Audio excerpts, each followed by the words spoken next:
ang kawawa po, yun nasa iba. Ayun nga po, no, kahit sino naman po talaga ay mag-aalala sa kalagayan ng mga beneficiary ni Kalingap Rab, especially si Viancy, kasi nasa gilid po sila or tabing dagat nga po ang kanilang tahanan. At yun, si Eds ay may contact naman po, no, may contact po siya sa mga magulang ni Viancy.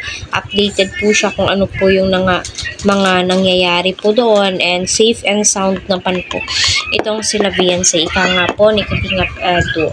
So sabi nga ni Eds, sila nga daw po yung kawawa, kasi nga grabe na daw po yung baha sa kanila. So apektado po talaga ang Bicol, Camarines Sur, Albay, Nueva Ecija sa napakalakas na bagyo.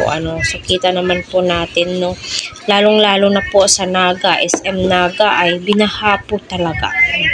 Wala naman po tayong ibang dalangin kundi maging safe po sila. Kasi wala po tayong laban dyan kapag ang tubig ay rumaragasa. Kaya patuloy po natin yung suportahan sila Kalingap Rab, Kuya Val at ang buong team.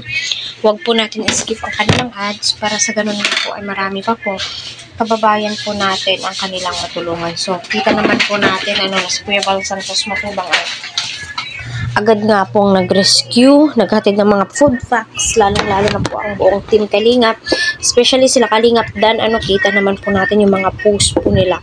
Ang hangarin po nila ay makatulong po talaga sa ating mga kababayang naghihirap at binaha.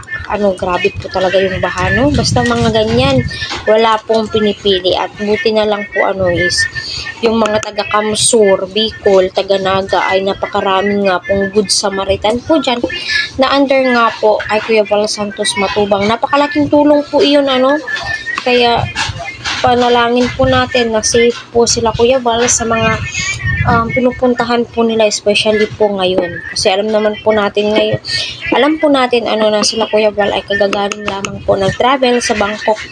So wala pa pong pahinga ayun, pumasok po ang bagyo agad pong nag-rescue, tumulong sila Kuya Val. Diba? Grabe po.